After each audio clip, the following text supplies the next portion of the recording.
গাড়িটি এসেছে আমাদের পার্শ্ববর্তী দেশ ইন্ডিয়া থেকে পাথর নিয়ে। হচ্ছে বাংলাদেশ কালিকাবাড়ি শেরপুর জেলার কালিকাবাড়ি উপজেলায় নাকুগাঁও নামক স্থানে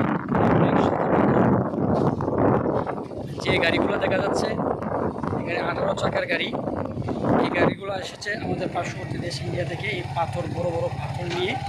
তারপর এখানে এসে আমাদের দেশে পাথরগুলোকে বিভিন্ন সাইজে টুকরো টুকরো করে ভাগ করা হয়।